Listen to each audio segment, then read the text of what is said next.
ជំរាបសួរក៏ដូចជាសួស្តីពុកម៉ែបងប្អូនស្វាគមន៍មកកាន់ Biontic ទាំងអស់គ្នា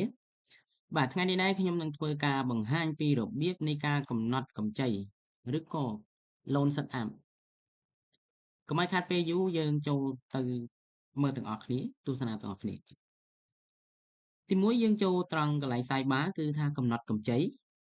បងប្អូនចុចនៅលើ sidebar ពាក្យថាកំណត់កម្ចីបន្តមកទៀតវានឹងបង្ហាញថាកំណត់ការប្រាក់កំណត់ពិន័យនិងរូបិយប័ណ្ណនីមួយៗដូច្នោះខ្ញុំសូមធ្វើការកំណត់ការប្រាក់ជាមុនសិន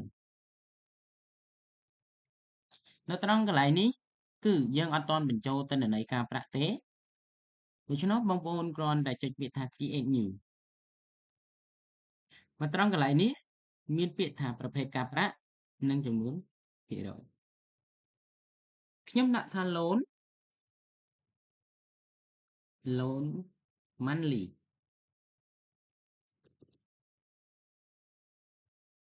ខ្ញុំដាក់ការប្រាក់ថា 1.5%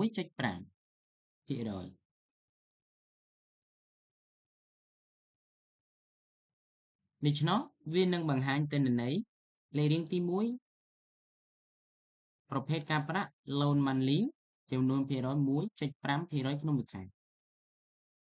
បន្តមកទៀតខ្ញុំនឹងបង្កើតថែម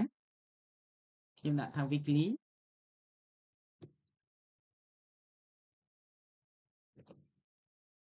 ខ្ញុំដាក់ថា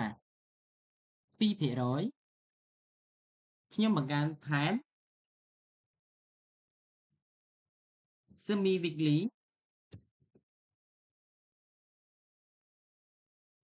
semi monthly sorry បងប្អូនសុំទោសមានន័យថា loan កន្លះខែខ្ញុំដាក់ថា 1.8% ការកំណត់ការប្រាក់អាស្រ័យលើបងប្អូនអ្នកកំណត់ខ្លួនឯងការប្រាក់ដែលបងប្អូនឆាចយកពីអតិថិជនប្រមាណគឺបងប្អូនដាក់ខ្លួនឯងចុះតែនេះគ្រាន់តែខ្ញុំ sample ទេ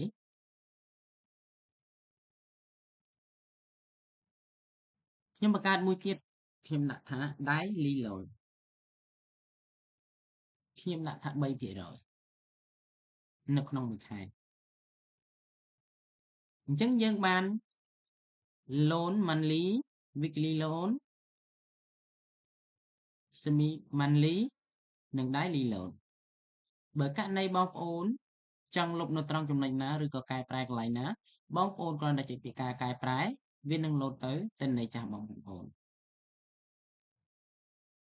រួចដាក់ពាក្យថាកែប្រែជាការស្រេចបន្តមកទៀតបងប្អូនអាចធ្វើការលុបបានបើសិនជាបងប្អូនមិនពេញចិត្តត្រង់កន្លែងណាមួយ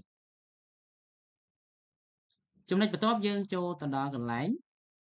ការកំណត់ពិន័យត្រង់ចំណុចកន្លែងនេះការកំណត់ពិន័យចឹងចំពោះកម្ចីទាំងអស់នៅពេលដែល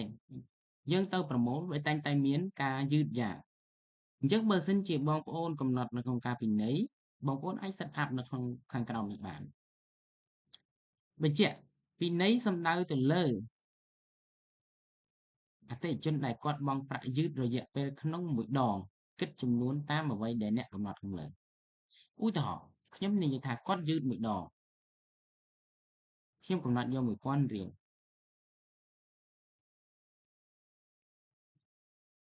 ដូច្នោះនៅពេលដែលអតិថិជននោះយឺតនឹង automatically ស្វ័យប្រវត្តិយកលុយពីអតិថិជននោះគឺ 1000 រៀលនៅក្នុងមួយថ្ងៃឬមួយសប្តាហ៍ឬមួយខែឬមួយអាទិត្យ